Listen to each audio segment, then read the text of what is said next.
Hey, Miss Panic Attacks. Thanks for sharing your video today and or sharing how you're feeling today. Definitely can relate to how you feel.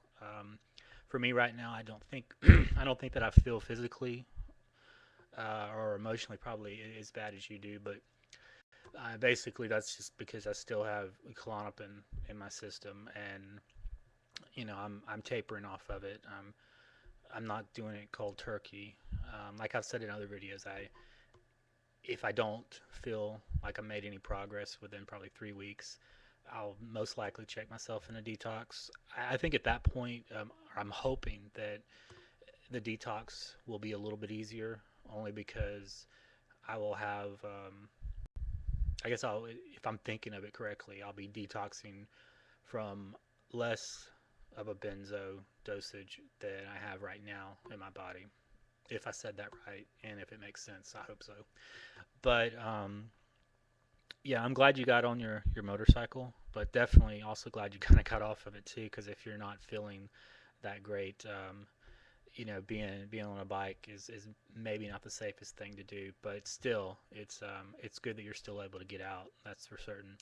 And you also mentioned having your Android out and video taping. Kind of how you feel when you're out in public. Um, yeah, I would definitely like to do that. I don't have well, my phone can record videos, but it's older BlackBerry, and I don't know, the videos are not that great, and they're not I can't record for very long. But that's something I could probably think about doing as well, because even like today, or this morning when I was at church, I go to a rather large church, and there can be anywhere between 500 and 3,000 people in the congregation. I mean, today there were several hundred, but still it was a lot of people.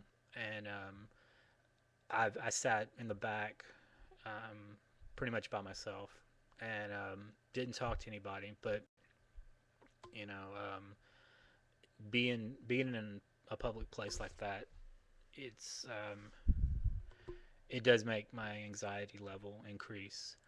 And another thing that I mentioned in my other video that I made not too long ago.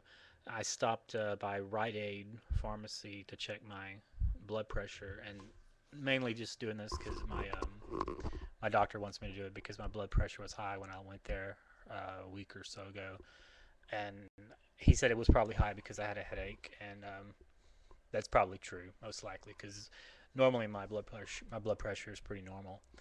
But I was gonna ask the pharmacist there if there was something that I could take, some type of supplement that I could take for benzo withdrawal. Um, and then I just at the last second decided that I don't know. I just walked out and decided not to. And I guess it's just because I'm kind of tired of talking to doctors and therapists and anybody for that matter that's a quote unquote professional. I mean, I don't. I just. I haven't really found very many people that seem to really care. At least, I mean, people except on the internet or friends and family.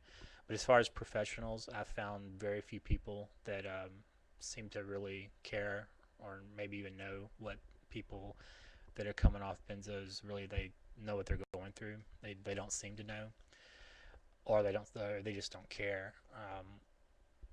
And it seems like the pharmaceutical companies, they obviously, it's like you said, the FDA, I think you said they approve benzos for 4 to 6 weeks. I mean, I didn't really know that. I was assumed that it was approved for obviously short-term use. I knew that, but I didn't know the exact amount of time.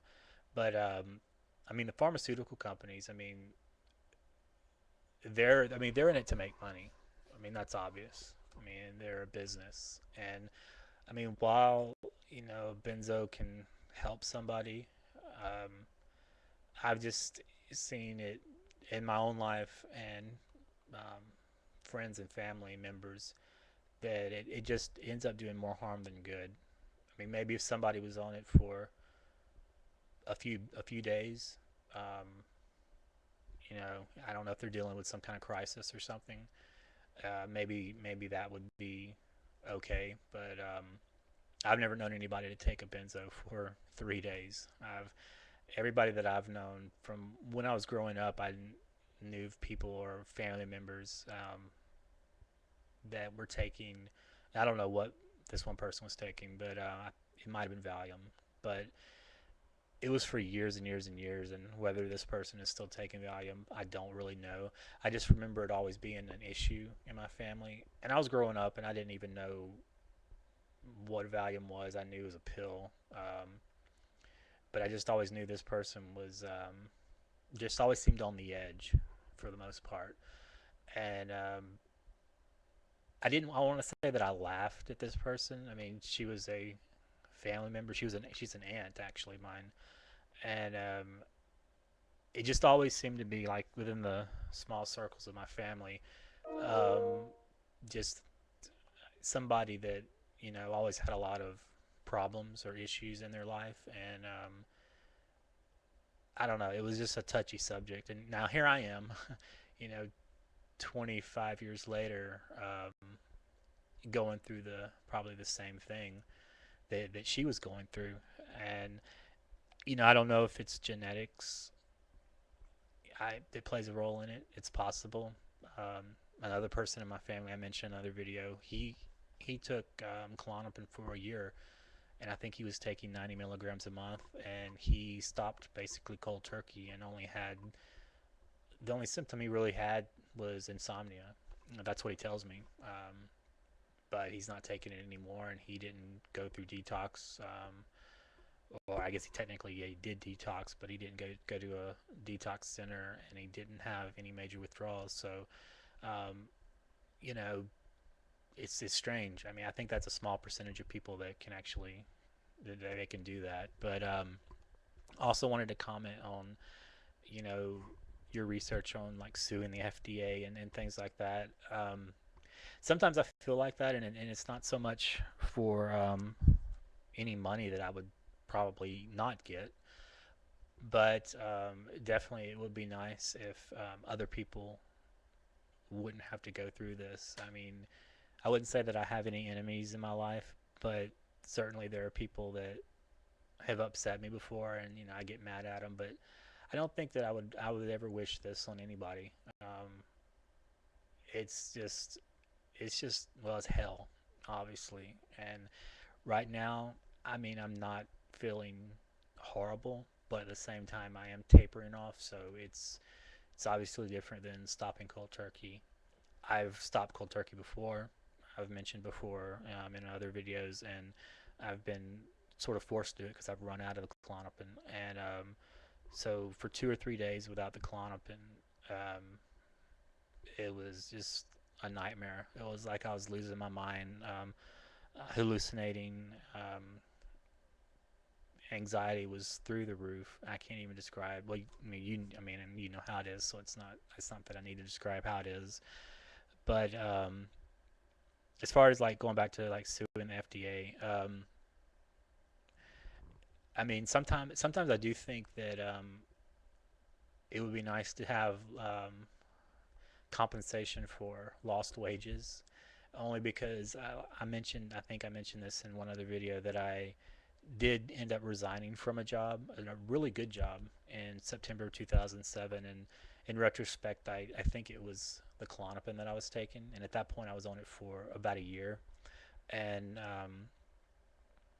but, I'm really not, it's not really about the money.